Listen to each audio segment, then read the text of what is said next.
एक कोई पूछता हूँ। क्वेश्चन कितने टाइप के पूछता है एग्जामिनर? क्वेश्चन उसमें था कि डायरेक्ट क्वेश्चन था और एक था उसमें उसका सबसे डिवाइडेशन था उसमें। मुझे एग्जैक्टली याद नहीं है बट मैंने पढ़ा था। चलिए कोई नहीं, उसको भी देख लेंगे। देखिए अभी मैं थोड़ा सा ऐसे बता देता हूँ। जैसे देखिए, जैसे मान लीजिए कि ये जो क्वेश्चन है ना, पहले आप लोग क्वेश्चन को जो है ना ध्यान से पढ़ा करें। एक मिनट। जैसे देखिए, ये जैसे मान लीजिए क्वेश्चन है, राइट। अब इसमें पूछा है कि रीज़न फॉर अनएम्प्लॉयमेंट, राइट। मतलब कि इसमें कीवर्ड क्या है? Keyword unemployment, right. राइट, तो इसका मतलब ये है कि जब कोई कीवर्ड आ जाए ना, तो सिंपली है ना कि इंट्रोडक्शन में उसको डिफाइन कर दो और कुछ नहीं करना है। तो जैसे आपने जो है ना लिखा भी है good intro as you have define the keyword unemployment. फिर आपने जो एडिशनल इन्फॉर्मेशन लिखी है ना, वो आपको नहीं लिखना है। क्योंकि देखिए 10 मार्क का है। देखिए देखो, दो तरह के क्वेश्चन पूछता है ना, एक होता है 250 वर्ड्स का, एक होता है 150 वर्ड्स का। तो 150 वर्ड्स का जगह क्वेश्चन पूछता है ना, तो जनरली 3 से 4 लाइन में लिखिए आप। देखिए मैंने लिखा भी विदिन 3 to 4 लाइन आपकी जो है 1 2 3 4 5 6 7 है ना। तो थोड़ा सा इसको ध्यान रखिए। बाकी जो है ना आपने इंट्रो को मतलब कीवर्ड को डिफाइन किया, अच्छा किया है। तो ये है। ये बैग यहाँ रख दीजिए।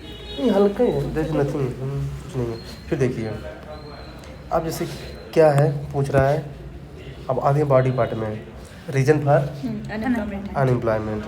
तो देखिए ये जो हेडिंग है ना, हमेशा उसको जो है ना बॉक्स में सेट करना हमेशा। और हेडिंग जो है हमेशा मिडिल में होनी चाहिए। ऐसे रीजन फॉर अनएम्प्लॉयमेंट बिल्कुल जो है ना, और मिडिल में और बॉक्स में, जैसे मैंने लिखा भी है, put relevant heading in box for better presentation. तो अच्छा दिखेगा ना, बेटर प्रेजेंटेशन। ये हो गया। अब आते हैं बॉडी पार्ट में। देखिए, तो ये जो आपने पॉपुलेशन कोड लिखा है ना, इसको भी जो है ना आपको हेडिंग में रखना है। अब इसको जो है ना आपको एक्सप्लेन करना है। तो जैसे आपकी बिल्कुल सही है कि आपने जो है पॉपुलेशन ग्रोथ लिखा है ना, ये पॉइंट है ना। देखिए मैंने लिखा भी है relevant points like education with headings. But देखिए अब पॉपुलेशन ग्रोथ कैसे जो है ना अनएम्प्लॉयमेंट को बढ़ा रहा है, कोई एग्जाम्पल आपको लोगों को यहाँ पे लिखना चाहिए था। एक्सप्लेन कम कीजिए और एग्जाम्पल ज़्यादा लिखिए।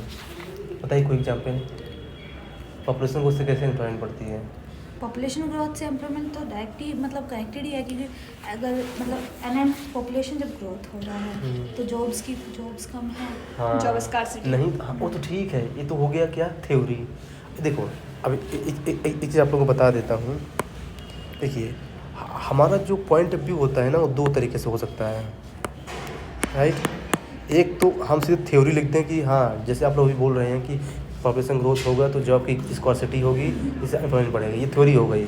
अब उसको जो है ना हम प्रूव करेंगे विथ एग्जाम्पल्स कि हाँ ऐसा ऐसा हुआ है। एग्जाम्पल, बिहार पॉपुलेशन ज़्यादा है, लोग अनएम्प्लॉयड है, लोग इधर उधर घूम रहे हैं, साउथ इंडिया जाते हैं, फिर इधर भी आते हैं, फिर दिल्ली आते हैं जॉब करने के लिए। तो चूँकि यहाँ पॉपुलेशन बहुत ज़्यादा है, तो ये जो है ना, तो आप यहाँ पे लिख सकते थे एग्जाम्पल बिहार। बस इतना लिख देंगे ना, तो एग्जामिनर समझ जाएगा जो है ना कि नॉलेज है। और ऊपर से क्या है ना कि जो है ना कि मतलब उसको लगेगा ना कि मतलब जो है ना कि ये चीज़ों को अच्छे समझ रहा है, एग्जाम्पल भी दे रहा है। फिर जैसे आपने लिखा है एजुकेशन, तो एक्सप्लेन कम करना है, एक्सप्लेन केवल 2 लाइन करना है और जो है ना एग्जाम्पल लिखना है। थोड़ा सा अगली बार से ध्यान रखिएगा। मैंने लिखा भी है कि but give example to make your points more valid, है ना। जैसे आपने यहाँ पे ये लिखा है lack of skills, okay good, poor industrializations, है ना, रस पर। अब देखिए लैक ऑफ स्किल में कोई एग्जाम्पल बताइए कि कैसे अनएम्प्लॉयमेंट बढ़ता है लैक ऑफ स्किल से। लाइक जो अडल्ट हैं उनके पास कोई पर्टिकुलर कंप्यूटर की स्किल्स नहीं है, तो वो मेनली जिनको नॉलेज ही नहीं है वो एग्रीकल्चर की तरफ जा रहे हैं। हाँ ये भी सही है ना। देखिए एग्जाम्पल जब बोलता हूँ ना, तो इसका मतलब ये है कि आपको जो है ना वैसे एग्जाम्पल देना चाहिए। देखिए जैसे आप लोग सुने होंगे कभी कभी मार्केट सेट जाते हैं कि MBA चाय वाला, बीटेक चाय वाला दुकान खुले रहते हैं। मतलब इनके पास डिग्री है पर जॉब नहीं है। तो इसका मतलब क्या है कि जो मार्केट में रिक्वायर्ड है स्किल, उनके पास वो स्किल नहीं है। थियोरेटिकल नॉलेज है पर क्या है ना कि रिक्वायर्ड स्किल नहीं है।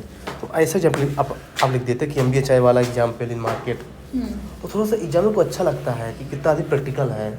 ऑन द स्पॉट एग्जाम्पल याद नहीं आते। नहीं तो वही तो बता रहा हूँ ना कि आप इसलिए तो आज मैं आप लोगों को ऐसे बुलाया। बाकी मैं आपको लिख के भेज सकता था ये कि आप एग्जाम्पल लिखिए। सोचा कि एक बार ऐसा बताऊँगा तो ज़्यादा सही रहेगा, इम्पैक्ट पड़ेगा, इसलिए मैंने बताया। अगली बार से ध्यान रखिएगा। थोड़ा आप लोग गूगल की हेल्प लीजिए, आप लोग चाहे 2 घंटे में क्वेश्चन लिखिए, आप लोग बराबर जो है ना दूसरे की हेल्प ले सकते हैं। हाँ ये है कि आप लोग अभी जो है ना देखिए, क्वेश्चन 2 टाइप का होता है, एक होता है क्वेश्चन में क्वालिटी और एक होता है क्वेश्चन में क्वांटिटी। तो आप लोग अभी क्वालिटी पे ध्यान दीजिए, या आप लोग को जो है क्वालिटी अच्छी होनी चाहिए। टाइम भले 2 घंटा लग जाए, बस ये ध्यान रखना है। अगर एक बार आप लोग समझ गए ना कि आंसर लिखते कैसे हैं ना, ये अपने आप ये टाइम मैनेजमेंट हो जाएगा, उसकी दिक्कत नहीं है। तो थोड़ा सा यहाँ पे आप लोग ध्यान रखिए। फिर ये हो गया राइट। अब जैसे आपने लिखा है सॉल्यूशंस राइट, तो अब इसको क्या करना था, बॉक्स में सेट करना था। कहीं भी हेडिंग डालिए, कभी भी रीजन सॉल्यूशन जो भी है ना, हमेशा बॉक्स में सेट करना है। बढ़िया लगे कि हाँ ये यहाँ से आपने नया पार्ट स्टार्ट कर दिया है एग्जामिनर को। अब देखिए इस क्वेश्चन को देखेंगे तो इसमें क्या रीजन दिया है, सॉल्यूशन क्या पूछा है, फिर भी क्या सॉल्यूशन लिखना ज़रूरी है। आप बोले थे ना कि सिविल सर्वेंट के तौर पर आपको उसका सजेस्टिव मेजर तो देना पड़ेगा। वेरी गुड, यही मैं पूछ रहा था। देखिए अगर आपने कोई चैलेंज लिखा है या फिर कोई चीज़ प्रॉब्लम्स लिखा है, तो उसका सल्यूशन लिखना हमारा रिस्पॉन्सिबिलिटी बन जाती है। क्योंकि हम लोग है ना बनने जा रहे हैं IAS, और हम लोग कुछ सल्यूशन लेके जाएंगे ना सिस्टम में, कि बस प्रॉब्लम लेके जाएंगे, सॉल्यूशन के साथ ही हाँ। तो मतलब सल्यूशन पूछे या ना पूछे, सल्यूशन लिखना ही है। हाँ अगर आप रीजन लिखे हैं, प्रॉब्लम लिखी हैं तब तो, लेकिन मैंने एक चीज़ और बताया था कि इसको ऐसे नहीं लिखना है, फिर फ्लो चार्ट से लिखना है। मतलब जैसे है ना, जैसे 1 2 3 ऐसा को बना सकते हैं, या फिर जो है ना आप इसको ऐसा कर दीजिए, क्लाउड टाइप का बना के 1 2 3 4 पॉइंट ऐसा कर दीजिए, ऐसे भी नहीं। क्योंकि ये डायरेक्ट क्वेश्चन का डिमांड नहीं है ना, डायरेक्ट क्वेश्चन का डिमांड यहाँ तक था, ये इनडायरेक्ट है, इसलिए इनडायरेक्ट वाले को शॉर्ट में ऐसा कैसा कर दीजिए। अब अगली बार ध्यान, मैंने लिखा भी होगा साथ फ्लो चार्ट वगैरह, आपने इसे मेंशन था, वो इसमें मेंशन है। हाँ थोड़ा सा है ना, इसको ध्यान रखिए, ये लिखा है फ्लो चार्ट है ना। तो ये है, बाकी आप लोगों के पास अच्छा नॉलेज भी है। जैसे देखिए आपने मनरेगा स्कीम का नाम लिखा है, बस थोड़ा सा इसको शॉर्ट कीजिए और फ्लो चार्ट से लिखिए अगली बार से, ये है। फिर कंक्लूजन, ये सबसे बड़ा टास्क रहता है पूरे आंसर राइटिंग। हाँ। पूरा कंटेंट होता है, हाँ। बट ये कंक्लूजन तक पहुंच ही नहीं पाते हैं, इसमें लिखें क्या। ओके ठीक है, मैं कुछ ही बताता हूँ। देखिए बहुत लोग कंफ्यूज होते हैं कि इंट्रो, फिर बॉडी पार्ट, फिर कंक्लूजन, और इसी के बीच में होता है एक सल्यूशन। देखिए बहुत लोग कंफ्यूज होते हैं कि कंक्लूजन और सल्यूशन एक ही चीज़ है। आप लोग भी कंफ्यूज हैं, अलग अलग है सॉल्यूशन कंक्लूजन। कैसे अलग अलग है?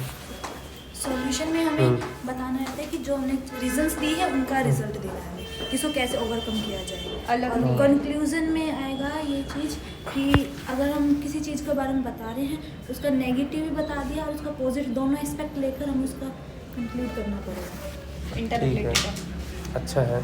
हाँ मतलब इंटर रिलेटेड है। लेकिन देखिए और थोड़ा सा उसको क्लेरिफाई करता हूँ। देखिए अगर मान लीजिए हमने बॉडी पार्ट में लिखा, मैं कोई एग्जाम्पल देता हूँ। जैसे मान लीजिए दिल्ली में पोल्यूशन बहुत ज़्यादा है, तो आपने लिखा कि दिल्ली की पोल्यूशन के कारण क्या क्या होता है प्रॉब्लम्स, है ना, लोगों का हेडेक हो जाता है, बहुत सारे डिसीज हो जाती हैं, राइट। फिर आप सोल्यूशन में क्या लिखेंगे कि गवर्नमेंट को जो है ना ये रूल्स फॉलो करना चाहिए, ये सोल्यूशन हो गया। कंक्लूजन में क्या लिखेंगे? कंक्लूजन में ये लिखेंगे कि दी गवर्नमेंट इन सब रूल्स को फॉलो कर दिया तो जो प्रॉब्लम्स हो रही है ना वो प्रॉब्लम्स क्या हो जाएंगी, मिनिमाइज हो जाएंगी, और एक जो है ना अच्छा इन्वायरमेंट क्रिएट हो जाएगा। तो मतलब देखिए सल्यूशन मतलब कि अकाइंड ऑफ वे फॉरवर्ड है, और कंक्लूजन मतलब ये कि रिजल्ट है कि ऐसा कर दिया गया तो क्या होगा। तो हमेशा ध्यान रखिएगा माइंड में, सल्यूशन मतलब कि हम जो सल्यूशन दे रहे हैं, और कंक्लूजन मतलब जो रिजल्ट होगा कि मतलब ऐसा कर देंगे तो ये हो जाएगा। जैसे कहते हैं ना कि यदि पढ़ाई करेंगे, जब कोई आदमी लगातार फेल हो रहा है तो हम सल्यूशन क्या देंगे कि तुम पढ़ाई करो। फिर कंक्लूजन में क्या लिखेंगे कि तुम पढ़ाई करोगे तो तुम स्टॉप कर दोगे, एक दिन रिजल्ट आएगा। हाँ, तो ये है डिफरेंस, ध्यान रखना। बहुत शॉर्ट में समझा दिया हूँ कि सल्यूशन वे फॉरवर्ड है, कंक्लूजन रिजल्ट होता है। तो अब देखिए, अब जैसे एक बार आप मेरा जैसे नए वाला आंसर जो आज भेजे ना, हाँ, उसमें एक बार कंक्लूजन देखना, मैंने ऐसा ही मतलब कंक्लूड करके लिखा है। हाँ अभी देखता हूँ। तो देखिए जैसे आपने यहाँ पे लिखा है ना कंक्लूजन, देखो ठीक है कंक्लूजन बढ़िया है, लेकिन क्या है ना वही 3 to 4 लाइन्स इसको भी जैसे ही होता है इंट्रोडक्शन ना उसको होता है। मैंने देखिए एक अल्टरनेटिव भी लिखा है, हाँ, मैंने कि India having largest population in the world there is needed to focus on employment generation so that proper demographic dividend could be utilised. ये क्या होता है डेमोग्राफिक डिविडेंड? जितनी जनसंख्या है, उसका प्रॉपर यूटिलाइजेशन करना। हाँ, जॉब सेक्टर में, है ना। तो ये तो देखिए समझ में आ गया ना एक के आंसर से। जैसे और आपको दिखाता हूँ कुछ आंसर, शायद इनके भी हो। कौन आंसर होगा ये मैंने चेक किया था। इसी के आसपास होगा जो मेरे वाला। हाँ हाँ, एक्चुअली क्या है ना कि मैं इसी में वो भी चेक करता हूँ ना, अपने ऑफिस वाला का, हम सब ऑफिस के हैं। आप हमारा नाम सेव कर देना, आपको ढूंढना नहीं हाँ, अगली बार कर लेंगे। एक्चुअली कहीं कहीं था ये, ऑटो डिलीट भी हो जाता है कभी कभी ना, इसलिए तुम रीसेंड कर दो ना, ऊपर आ जाएगा दिन। हाँ, उसमें टेलीग्राम में तो होगा ना। हाँ, रीसेंड कर देती अच्छा, ये मिल गया एक। ये ये आपका ही क्या है? हूँ। नहीं, ये वाला मेरा नहीं। अच्छा, नहीं आपका नहीं है।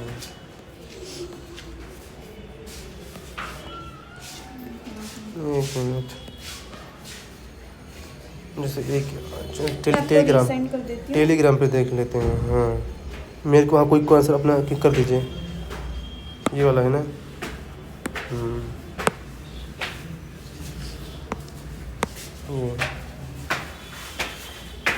यही है आपका ना? हाँ हेट क्राइम वाला है। हाँ। देखिए, अच्छा हेट क्राइम क्या होता है? हेट क्राइम मतलब कोई किसी के प्रति, हाँ वही, घृणा के हाँ वो रखना, हाँ वही, ब्रूटल।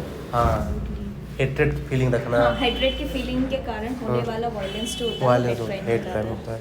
अब देखिए इन्होंने क्या किया ना, अच्छा लिखा इंट्रोडक्शन, चूँकि शॉर्ट में लिखा है, मतलब 3-4 लाइन का ठीक है। Decent intro as you define the keyword.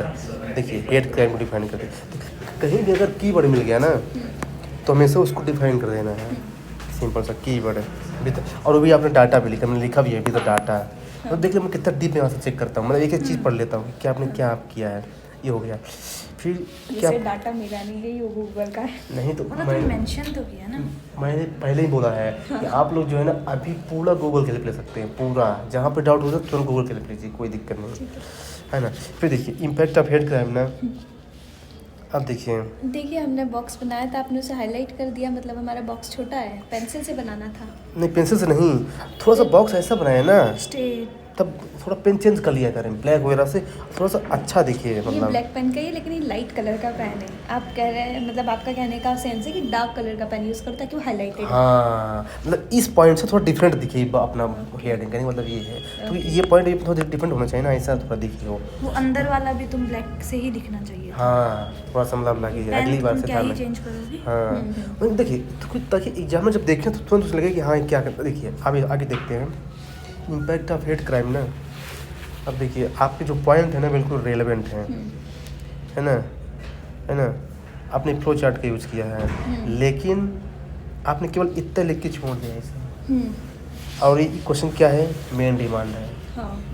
तो यानी आपको जो है ना इसी को एक्सप्लेन, देखिए ये आपने पॉइंट लिख दिया, अब इसी को एक एक करके एक्सप्लेन कीजिए, फिर ज़्यादा लेंदी नहीं हो जाएगा। तो नहीं तो इसको लिखने की ज़रूरत नहीं है ना। ये वाला जो पार्ट लिखे हैं आप, ये क्या लिखे हैं उसे, It is not on the demand of the time. Some causes लिखे हैं क्या, रीजन, हाँ सम रीजन। ये तो रीजन क्या पूछा है, नहीं, रीजन की क्या जरूरत है, रीजन की क्या जरूरत है, इसीलिए आपको पेज बढ़ गया। देखिए यहाँ पे आपने रीजन लिखा है, ये मेजर लिखा है, ये सही है क्योंकि हमने सोल्यूशन लिखा है ना, सोल्यूशन हमेशा लिखना है। ये भी आपने सही लिखा है। अब देखिए आपने आर्टिकल और इसको अलग कर दिया, नहीं आप इसी को एक साथ मिक्स कीजिए, और मेजर को हमेशा किससे लिखिए, मैं बताया ना फ्लो चार्ट से। 1 2 3 4 मैं आप लोगों को फ्लो चार्ट जो है ना, मेरे पास एक PDF है, वो सेंड कर दूंगा। वो उसमें जो है ना 10-12 टाइप के फ्लो चार्ट दिया है, अब उसको हर क्वेश्चन में अलग अलग यूज़ करना बहुत अच्छा रहेगा। तो ये फ्लो चार्ट का फॉर्मेट नहीं है जो लिखा है। देखिए यहाँ भी वही है और यहाँ भी वही है, फिर तो देखिए Common हो गया। थोड़ा सा, हाँ मतलब एक आंसर में एक आंसर में सेम फ्लो चार्ट नहीं बनाना है ना, थोड़ा अलग बनाना है ना, ताकि उसे लगे कि इसके पास डिफरेंट टाइप के वो हैं आइडियाज़। हाँ, तो थोड़ा सा क्या है ना, इसको एक साथ कीजिए और इसको फ्लो चार्ट से लिखिए। अब बाकी हम अगर देखें इसका कंक्लूजन जो है ना, देखिए आपने क्या लिखा है, पढ़िए। By using these measures, better implementation of laws and provisions, better coordination between agency, community people, hate crimes can be reduced. अब देखिए आपने यहाँ पे सोल्यूशन दिया है और ये भी सोल्यूशन है, और मैंने क्या बताया था कंक्लूजन में, उसका रिजल्ट लिखना है। तो लिखा ना, इट कैन बी रिड्यूस्ड। नहीं तो ये जो पॉइंट है ना, ये वाले पॉइंट, ये सब क्या है, सोल्यूशन है। अच्छा, measures आप ये लिखिए, देखिए आप या तो रिजल्ट लिखिए, या फिर जैसे मैंने क्या लिखा है, देखिए कल क्या लिखा पढ़िए। Considering ill effects of hate crime, there is a need of social capital bringing social harmony and relationship for inclusive development। मतलब कि मैंने तो उसको ओवरऑल ले गया कि देखिए मतलब कोई keyword, inclusive development, inclusive peace, ये वाले हैवी वर्ड अभी सीखने पड़ेंगे, अभी आते नहीं है। नहीं तो देखिए आप लोग आज से एक काम और कीजिएगा, जो मैं कंक्लूजन देता हूँ ना, आप लोग इसी को जो है ना डायरेक्ट है एक अपने कॉपी में लिखते जाइए हर क्वेश्चन का। ये आप लोगों को हमेशा के लिए काम आएगा, क्योंकि जो कंक्लूजन देता हूँ ना, मैं बहुत सोच समझ के देता हूँ हर क्वेश्चन का। देखिए ना, आप इसी क्वेश्चन को इसी जो कहीं जो है ना डायरेक्ट जो है किसी दूसरे क्वेश्चन में अप्लाई कर सकते हैं। तो इसलिए क्या है ना, आज से काम कीजिए, जितने भी क्वेश्चन आप लोग लिखेंगे या फिर लिख चुके हैं, तो ना एक बनाइए नोट्स अलग से केवल कंक्लूजन की, और उसमें जो है ना आप ये सब लिखना है, केवल कंक्लूजन बस, ये नहीं, ये तो आप लोगों के आंसर के बारे में बता रहा हूँ मैं, लेकिन ये जो अपने से दे रहा हूँ ना, ये बता रहा हूँ, ये बहुत इंपॉर्टेंट है। बाकी देखिए अब मैं इसका जो है ना, आप जो आपने लिखा था रीजन ना, उसका मैंने दिया कि कैसे लिख सकते हैं।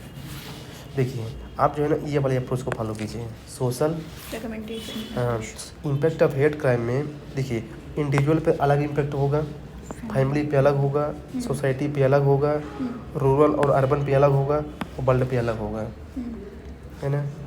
अगर थोड़ा सा और ब्रेक करना है तो चिल्ड्रन पे अलग होगा, यूथ पे अलग, वीमेन पे अलग, ओल्ड एज पे अलग, SC पे अलग, ट्राइबल पे अलग, माइनॉरिटी पे अलग।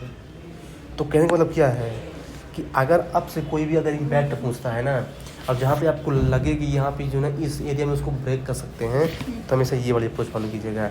ये जो है ना आपको दूसरे आंसर से डिफरेंट बनाएगा, ये वाली अप्रोच। जैसे मैंने उसमें भी बताया था ना, अनएम्प्लॉयमेंट वाले में भी रुकिएगा, अनएम्प्लॉयमेंट कहाँ लिखा है, अनएम्प्लॉयमेंट ये वाला है ना, अनएम्प्लॉयमेंट का, हाँ जैसे आपको बताया हुआ, ये देखिए इसमें जो है ना आपको फॉलो करना है सिलेबस बेस्ड अप्रोच है। बंद हो गया क्या ये, यहाँ इसको रिचार्ज करना पड़ेगा, कोई बात नहीं। देखिए सिलेबस बेस्ड अप्रोच इसमें फॉलो करना है। देखिए GS1 में कौन कौन सा है, मेंस में हिस्ट्री है, ज्योग्राफी, हाँ तो यानी कॉलोनियल एक्सप्लॉयटेशन जो हुआ, ब्रिटिश ने हमको एक्सप्लॉयट किया, अभी तक उसका इम्पैक्ट पड़ रहा है ना। फिर इसके जोग्राफिकल रीजन कैसे है बताइए, ज्योग्राफिकल रीजन जैसे कैसे है अनएम्प्लॉयमेंट का रीजन, बहुत ईजी है। देखिए अनएम्प्लॉयमेंट का ज्योग्राफिकल, जैसे बारिश होती तो फिर वही क्रॉप्स वाला, हाँ field वाला, क्रॉप्स डैमेज हो जाती है, क्रॉप्स बराबर नहीं हो पाती, तो लोग, हाँ जो लोग किसान हैं उनको हाँ अनएम्प्लॉयड हो जाएंगे, सिंपल सा है। फिर तो कल्चरल कैसे रीजन होगा अनएम्प्लॉयमेंट के, कल्चरल जैसे कि कुछ स्पेसिफिक फेस्टिव सीजन रहते हैं, वहाँ पर जो आर्टिस्ट होते हैं उनका वो रहता है। जैसे इसका एग्जांपल अपन दे सकते हैं कि नॉनवेज वाले की जो शॉप्स होती है ना, वो नवरात्रि वगैरह में बंद रहती है, कुछ स्पेसिफिक फेस्टिवल। ये वाला पॉइंट बिल्कुल अच्छा है, हाँ वही ना। अब देखिए अब मैंने क्या लिखा है कि जो कम्युनलिज्म होता है, कम्युनलिज्म मतलब कल्चर के बेस पे जो लड़ाई होती है, जैसे बोलते हैं ना कि वो बिहारी है, वो तमिल है, वो राजस्थानी है, इसकी जो लड़ाई होती है उसको बोलते हैं कम्युनलिज्म। तो जैसे बिहारी और तमिल मैंने देखिए एग्जाम्पल में दिया है, तो इसका कल्चरल हो गया, तो इसके कारण भी जो है ना होता है अनएम्प्लॉयमेंट।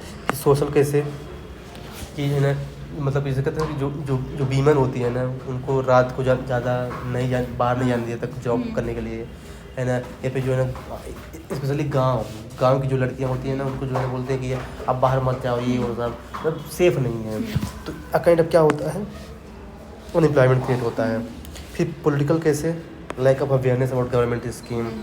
फिर इकोनॉमिक कैसे, लेस वेज मिलता है ना। ये फिर poverty due to lack of resources. अब देखिए पॉपुलेशन इतनी ज़्यादा हो गई, इसमें इंडिया जो है सबसे वर्ल्ड की सबसे ज़्यादा पॉपुलेशन है, और रिसोर्सेज उतने ना हैं, तो इसलिए इसके कारण भी अनएम्प्लॉयमेंट होता है। फिर इन्वायरमेंटल, वही मानसून टाइम पर नहीं आता है ना। इंटरनल सिक्योरिटी, नक्सलिज्म वगैरह आ जाता है। फिर डिजास्टर, अगर मान लीजिए आगे साइक्लोन अभी आया था ना वहाँ, है ना, कहाँ आया था, केरला में भी आया था। हाँ तो इससे कारण बहुत लोग जो है ना, जो घर होते हैं, जो बिजनेस होता है, पूरा डैमेज हो जाता है। फिर एथिकल कैसे रिकमेंडेशन पे। अब समझ गए ना सब्जेक्ट वाइज। अब देखिए आपने जो लिखा था और ये जो है ये देखो आपको फ़ायदा इससे ये भी रहेगा ना कि आपको पॉइंट सोचना नहीं पड़ेगा। हिस्ट्री में direct, तुरंत पॉइंट आएगा, कल्चरल में तुरंत पॉइंट। तो हमेशा अगर कोई रीजन वगैरह पूछे ना किसी चीज़ का तो हमेशा सिलेबस बेस्ड अप्रोच फॉलो करना है। ऐसे ही मैंने कितने अप्रोच बताया है 14 आई थिंक उसमें ना 14 अप्रोच है ना। तो आप उसको जो है ना फॉलो कीजिएगा। अब जैसे ये बोल रहे हैं कि आज इनका एक आंसर आया था ना, आपका आंसर आया है ना। यस पेन बंद हो गया एक्चुअली। इसको लगाता है चार्ज के अंदर। कोई बात नहीं हो गया ज़्यादा टाइम। ये वाला है ना, कौन सा आंसर है ये वाला ना।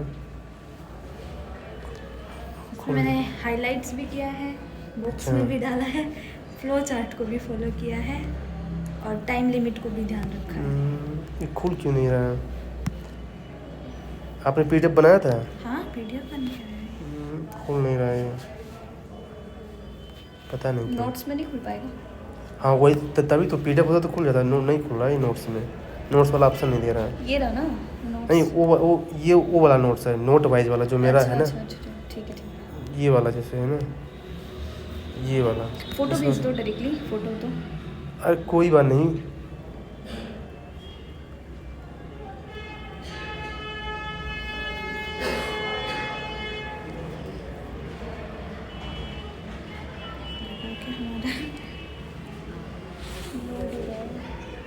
नोटबुक ले आओ मेरी, कॉपी ले आओ, यहीं रखी है। कोई नहीं, मैं आप फिर से भेज देंगे, मैं इसको चेक करके भेज दूंगा। अभी मैं आपको वो चीज़ बता देता हूँ।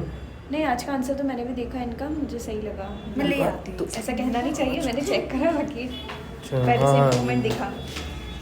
ये अच्छी बात है, होना चाहिए। देखिए मैंने भेजा था, मुझे नहीं भेजा, मैंने चेक ही करा था। देखिए आप मुझे और भी बता रहे